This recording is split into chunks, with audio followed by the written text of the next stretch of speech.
the victory in Europe. And rejoicing all over the world is the greater because of the recollection of the triumph of Nazi barbarism and its final overthrow. But the celebrations didn't last long. World War II had left a trail of destruction in Europe, killing 36 million people, many of them civilians, and displacing millions. The end of the Nazi rule had also paved way for the Soviet expansion in Eastern Europe. The Soviet Union was emerging as a superpower. This had Western Europe and the US worried. Tensions were high and political instability was gripping Europe, with Germany at the core of it. Despite their differences, the UK, the US, France, and the Soviet Union came together in 1947 to decide on Germany's future. But there was little success.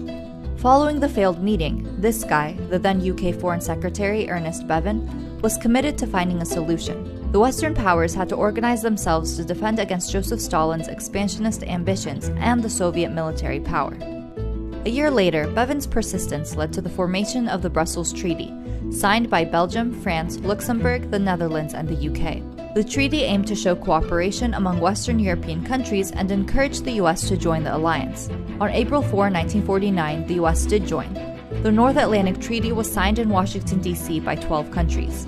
Then US President Harry Truman underlined the purpose of the treaty: to maintain friendly relations and economic cooperation with one another, to consult together whenever the territory or independence of any of them is threatened, and to come to the aid of any one of them who may be attacked. So what exactly did Truman mean by this? Here's the thing. Article 5 states, if a NATO ally is the victim of an armed attack, each and every other member of the alliance will consider this act of violence as an armed attack against all members, and will take the actions it deems necessary to assist the ally attacked.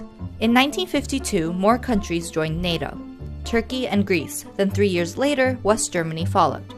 This was the last straw for the Soviet Union, and it responded by forming its own alliance. This was the Warsaw Pact. And just like NATO, the Warsaw Pact was a treaty of collective defense among the Soviet Union and its communist partners in Eastern Europe. Then came the nuclear arms race. Over the next 10 years, nuclear weapons were heavily developed and tested. The UK, France, and the US were testing and experimenting in different parts of the world. In 1961, the Soviets detonated the world's most powerful nuclear weapon, Tsar Bomba, estimated to be at least a 50 megaton atmospheric blast. The range of this bomb was massive, and just to put it into context, it was 3,000 times more powerful than the atomic bomb dropped on Hiroshima. Now both NATO and the Soviet Union were in possession of the world's deadliest nuclear weapons. They were both capable of using these weapons of mass destruction, but an attack on the other would be suicide, as these weapons were enough to wipe out both sides. It was a danger everyone was aware of, and as a result, a non-proliferation treaty was signed in 1968. Many non-nuclear nations agreed to never acquire nuclear weapons, while the nations in possession of nuclear weapons, including the US, the UK, and the Soviet Union, agreed to disarm in time. Over the next few decades, NATO was gaining in strength, whereas the Soviet Union was struggling to hold on to Eastern Europe. Political and economic instability was escalating, and everyday life was not a socialist utopia. During the 1970s and 1980s, the Soviets were one of the top oil and gas producers, but as the price of oil started to decrease, the country was left to struggle with an economic burden. Even as the economy got worse, military spending continued due to the Cold War and the war in Afghanistan. The world was advancing in research and development, but the Soviets were making little progress. Rallies were being held in Soviet-ruled Eastern Europe.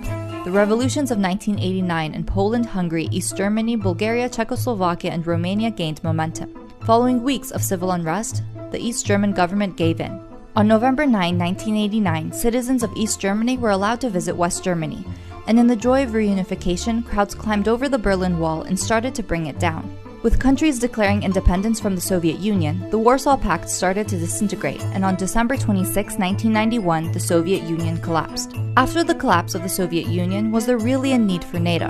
After all, Hastings Lionel Ismay, the first Secretary General of NATO, had once said the purpose of NATO was to keep the Soviet Union out, the Americans in, and the Germans down. But NATO didn't disintegrate. Instead, it took on a new role. It saw itself as a source of peace and security and decided to expand its missions globally. As instability was slowly gripping Europe again, NATO found an opening and took on a peacekeeping role in Bosnia and Herzegovina. A few years later, it did the same in Kosovo too. Critics questioned their involvement and success while NATO was trying to justify the reason for its existence. The early 2000s were a chance for NATO to expand beyond its borders. In 2001, specifically after 9/11, NATO invoked Article 5 for the first time, the same article that considers an attack on an ally as an attack on all members. It launched its biggest ever combat operation in Afghanistan with the aim to stabilize the region, train Afghan forces, and make sure the war-torn country won't be a safe haven for terrorists ever again. It has been 17 years since the war in Afghanistan started, and the US and NATO are still there. So are the Taliban and Al-Qaeda. It also had many missions in Africa, South Asia, and the Mediterranean Sea. But things started to change in 2014 when Russia annexed Crimea. Some say Russia was provoked by NATO, while others say it was pure Russian aggression. This was a wake-up call for NATO, and it started to take extra measures in the Baltics. So, is NATO still around because the Soviets might come back? Or is it trying to protect its members from aggressive nationalism? The Warsaw Pact, formation of the Warsaw Treaty Organization, the Cold War, 1955.